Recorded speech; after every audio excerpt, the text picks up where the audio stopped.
Hi friends, అందరికీ నమస్కారం. అందరూ ఎలా ఉన్నారు? బాగున్నారు కదా? ఈరోజు వ్లాగ్ ఏంటంటే ఈ పాటికే మీకు అర్థమైపోయి ఉంటుంది. ఈరోజు హౌస్ క్లీనింగ్ వ్లాగ్ అనమాట. ఇంట్లో ఉన్న సామాన్లన్నీ కిందకి దింపి మొత్తం అంతా కూడా కడిగిస్తున్నాను అనమాట. అయితే ఒక్కదాన్ని చేసుకోలేక కొంచెం హెల్ప్కి ఒక ఆవిడని రమ్మన్నాను. సో గిన్నెలంతా క్లీన్ చేస్తున్నాను అనమాట. ఫస్ట్ ఏంటంటే నా వీడియోని బాగా సపోర్ట్ చేస్తున్నారు. బాగా వాచ్ టైం బాగా పెరుగుతుంది. అందరూ బాగా ఎక్కడ స్కిప్ చేయకుండా చూస్తున్నారు. కాకపోతే ఏంటంటే లైక్ ఇవ్వడం వల్ల ఇంకా కొంతమందికి రీచ్ అవుతుంది. అంటే కొత్త వాళ్ళకి రీచ్ అవ్వడానికి ఛాన్స్ ఉంటుందన్నమాట.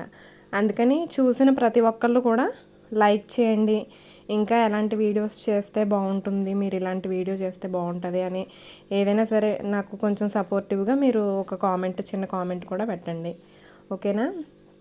సరే, ఏంటంటే ఇవన్నీ కూడా మార్నింగ్ 9కే స్టార్ట్ చేసాము. అంటే పిల్లల్ని పంపించేసి స్కూల్కి వాళ్ళకి టిఫిన్ వేసి ఇడ్లీ వేసి పంపించేసాను అనమాట.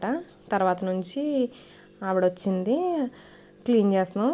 ఒక పక్కన ఆవిడ స్టీల్ సామాన్లు అవి తోమి ఇస్తే నేను బయట వెళ్ళి ఆరబెడుతున్నాను. తర్వాత ప్లాస్టిక్ సామాన్లు ఇవన్నీ కూడా ఆవిడ వాష్ చేస్తుంది అనమాట. తర్వాత వంట స్టార్ట్ చేశాను. పిల్లలకి బాక్స్ పెట్టలేదు మార్నింగ్, అందుకని చెప్పి గుడ్లు పులుసు పెడతాం, త్వరగా అయిపోతుంది కదా అని ఒక పక్కన రైస్ పెట్టేశాను.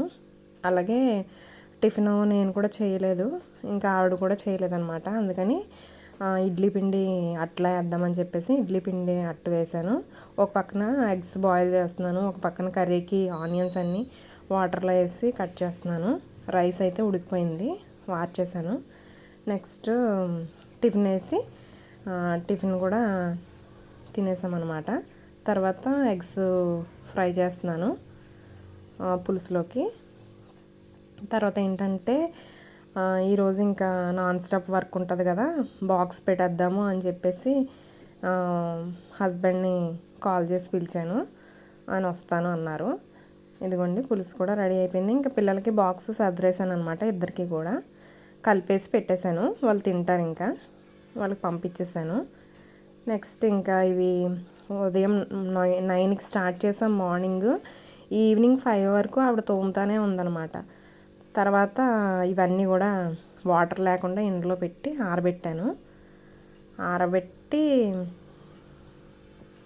నెక్స్ట్ ఏంటంటే ఇవి అన్నీ కూడా వేటి మూతలు వాటికి సెట్ చేసేటప్పటికి నాకైతే నైట్ 9 అయిపోయింది. ఇంకా ఫీవర్ కూడా వచ్చేసింది.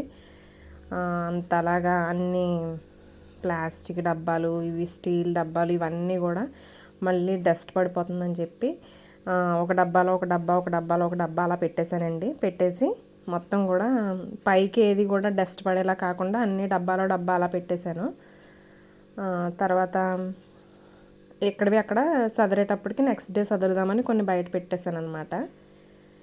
ఇదిగోండి ఎండ కూడా బాగా వచ్చింది ఆ రోజు. ఇక్కడ కూర్చొని వాటి డబ్బాలు, బాక్సులు ఇవన్నీ కూడా సెట్ చేసామన్నమాట. సరేనండి, తర్వాత నెక్స్ట్ వీడియోతో ఒక మంచి వీడియోతో మేము ముందుకు వస్తాను. నన్ను ఇలాగే సపోర్ట్ చేయండి.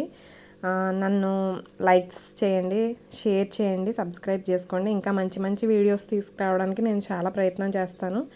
ఎందుకంటే మీరు సపోర్ట్ బాగా చేస్తున్నారు, బాగా వాచ్ టైం పెరిగింది, సబ్స్క్రైబర్స్ పెరిగారు. అందుకని మీ ప్రోత్సాహాన్ని బట్టి నేను ఇంకా వీడియోస్ చేయాలని ఇష్టపడుతున్నాను అన్నమాట.